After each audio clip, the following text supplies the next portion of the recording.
E reforçando o nome agora, né, que eu fiz referência no filme sem querer, é o projeto que chama Mama Minha, que auxilia, né, doutora, as pacientes que fizeram um cadastro pelo SUS, né, pelo Sistema Único de Saúde, que apresentam alguma deformidade mamária e que esperam algum tempo nessa fila de espera do Sistema Único de Saúde, que você consegue dar esse suporte antes, já fazendo um contexto, você conseguir atender essas pacientes no seu próprio consultório, né, na sua clínica, e agora esse projeto foi expandido. Para a gente iniciar, o que a gente vai poder conversar sobre esse assunto?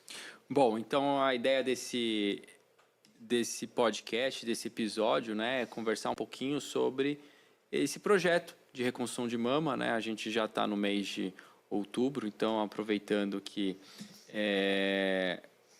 o mês de outubro é o outubro rosa, é um termo principalmente voltado para o câncer de mama, e as deformidades mamárias, elas estão muito voltadas ao tratamento do câncer de mama. Não exclusivamente, existem outras situações que precisam de reconstrução mamária, mas essas pacientes são as que são mais afetadas. Então a gente vai tentar contar um pouquinho, né, desse projeto de reconstrução mamária. Legal. Também já adianto que a gente vai trazer depoimentos de algumas pacientes que conversaram depois de algum certo tempo com o Dr. Fernando e trouxeram a experiência para a gente, para vocês se aproximarem mais de quem foi atendida, né, pelo projeto e conseguiu recuperar a autoestima, porque é isso que a gente fala também, até da questão do episódio, né, de forma geral, que é a qualidade de vida, e quando uma paciente passa por uma situação como essa, que você até citou mais especificamente do câncer de mama, isso afeta não só quando a pessoa tem uma recuperação da saúde, fica a questão da autoestima, né, doutor? Exatamente, né? O paciente, a mama para a mulher tem um significado muito importante, né? Faz a mulher se sentir mulher, né? Então, a paciente que tem a sua mama mutilada, ela se sente incompleta, ela sente que falta alguma coisa. E a oportunidade que a gente tem de reconstruir essa mama é uma oportunidade de reconstruir a autoestima dessa mulher. E às vezes as mulheres só conseguem voltar a viver, a voltar a ter sentido na vida com essa reconstrução.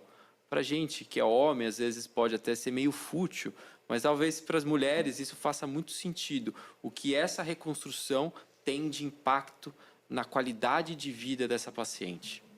Doutor, e antes desse projeto, como eu disse, era feito no seu próprio consultório, foi desenvolvido, até o nome foi desenvolvido por você, né?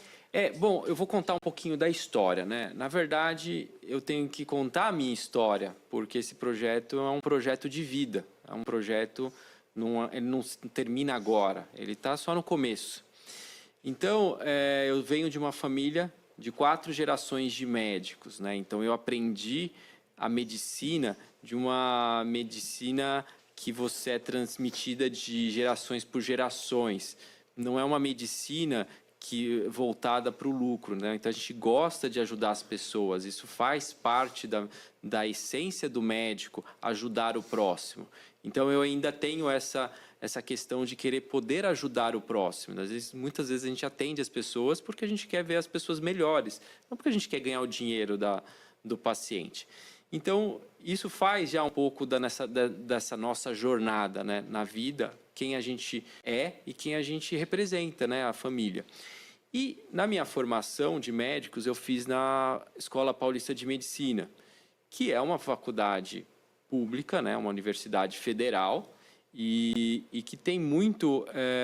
a gente atende pessoas muito simples, né? E a gente aprende a lidar com pessoas simples e essas demandas dos pacientes e as dificuldades que eles têm. Quando eu terminei minha residência de cirurgia plástica, ficou um pouco de vazio, né? Eu gosto de ajudar o próximo, mas acabo fazendo uma especialidade que é muito voltada para a parte privada, particular, cirurgia estética. Então, por algum lado, a gente sente um vazio de futilidade, talvez, né? E a gente fica se questionando se o que a gente escolheu está nos trazendo prazer, se a gente realmente está ajudando o próximo ou não. É claro que a gente sabe que a cirurgia plástica tem essa questão de reconstrução da autoestima, inclusive nas cirurgias estéticas. Mas, mesmo assim, às vezes a gente quer algo a mais.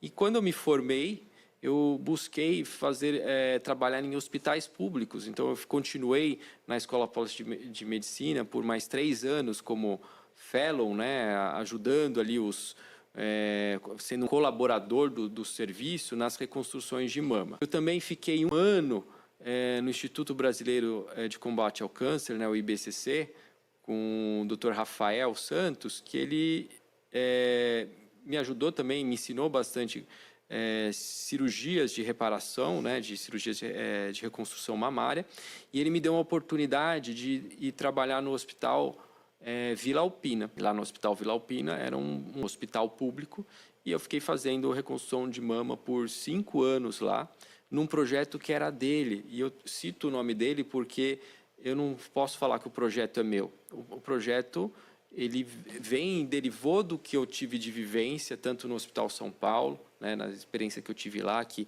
o chefe é o professor Miguel Sabino, no setor de mama, do que eu tive com o Dr. Rafael. E essa oportunidade de 5 anos no Vila Alpina, eu fiz muitas cirurgias, a gente fazia 3 cirurgias toda semana, na quarta-feira, e tinham mais 3, 4 na quinta-feira. Então, imagine isso, em 5 anos, quantas reconstruções de mamas eu fiz em pacientes do SUS. O que me alimentava eram as pacientes, a satisfação das pacientes e a gente poder ajudar. Quando veio a pandemia, eu comecei a sentir que eu não estava sendo tão útil no sistema, porque eu estava lá para reconstruir mamas, porém a demanda dos pacientes de câncer de mama eram maiores, né? A gente acabava ficando fora, muitas vezes dispensavam a gente na véspera, olha, vocês não precisam vir porque a gente vai usar só para fazer reconstrução de mama por conta do Covid, que a gente só vai fazer cirurgia de urgência, não cirurgia letiva. Então, muitas vezes eu estava disponível e não tinha cirurgia, eu estava disponível e me cancelava o nosso serviço na véspera, ou mesmo, simplesmente, a gente ia lá e fazia uma reconstrução de mama, sendo que eu estava disponível o dia inteiro para 3 reconstruções. Então, eu vi uma pedra na minha jornada ali no Vila Alpina, adorei o sistema, fizemos muitas reconstruções de mama, ajudamos muitas mulheres, e aí eu saí de lá. E durante a pandemia, eu tive uma outra experiência na minha vida, que foi um evento que eu fiz com outros colegas médicos, né, da Escola Paulista de Medicina, que a gente fez uma captação de recursos de proteção individual, né, os EPIs, durante a pandemia. A gente fez um evento beneficente que a gente tem uma banda de samba, né, chama-se Doutores do Samba. Quem quiser pode entrar no YouTube, coloca Doutores do Samba, a gente tem um canal aí, a gente fez essa live, que durante a live teve 30 mil visualizações, foi bem interessante isso, e a gente conseguiu fazer uma arrecadação de 250 mil, ou até mais do que isso, e mais de 750 mil em materiais. Então, uma arrecadação de 1 milhão com 4 horas de evento, né? Então, quando eu vi o poder que a gente tem de fazer uma ação com recursos, às vezes a gente consegue captar muito mais do que a gente simplesmente doar um dinheiro. E nessa hora, abriu meus olhos para que eu possa fazer muito mais, às vezes com menos, né? Então, se a gente souber usar o recurso de uma forma melhor, às vezes a gente consegue ajudar muito mais gente. Então, eu tive essa experiência, eu estava saindo do Vila Alpina, e aí eu resolvi fazer projetos de reconstrução de mama, porque eu sabia que eu sei que existem muitas pacientes que estão na fila de espera do SUS, né? O Sistema Único de Saúde, ele é superlotado, e ele também procura escolher os pacientes que são interessantes. Então, por mais que você fale, eu estou na fila de espera para reconstrução de mama, mas se vier um paciente com câncer de mama, ele vai ser prioridade.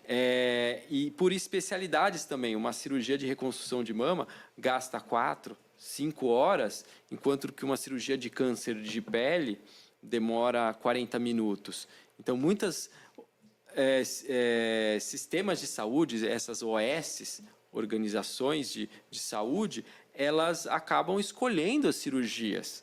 Elas escolhem as cirurgias que vão dar número. Então, porque precisa falar, olha, eu recebo por cirurgia, pelo número de cirurgia. Tanto faz se é uma cirurgia de 8 horas ou de 40 minutos, então eu prefiro a de 40 minutos. Então a gente vê uma seleção das cirurgias, a gente vê que as pacientes ficam represadas. No caso da reconstrução de mama, a gente tem um outro problema. Uma prótese de silicone, a tabela SUS paga R$ 700, R$ 800 um implante de silicone, mas você não compra nenhum implante de silicone com esse valor. Então, às vezes, tem empresas que até vendem por esse valor, mas a gente não tem a opção de escolher o que o paciente precisa. Então, o sistema não está funcionando direito. Então, dessa forma, eu busquei criar esse projeto de reconstrução de mama para tentar adiantar a fila dos pacientes do SUS, tentar as pacientes que estão lá aguardando lá seus 3, 4, 5 anos para tentar reconstruir essas mamas. E o projeto visa fazer captação de recursos, né, executar a fila, é um projeto assistencial, então ele tem que atender essas pacientes e o ganho que a gente pode ter é treinamento de novos cirurgiões, jovens cirurgiões, para até mesmo dar continuidade e sustentabilidade para esse projeto. A gente pode ter pesquisas envolvendo esses pacientes, então pode ganhar, fazer projetos de pesquisa, captação de dados, entender melhor esse público, até mesmo para fazer trabalhos pensando em eficiência do projeto, né, materiais que podem ser usados, tempo cirúrgico. Só que o projeto ele tem que ser voltado para a questão assistencial, para as pacientes, e esse é o foco do projeto.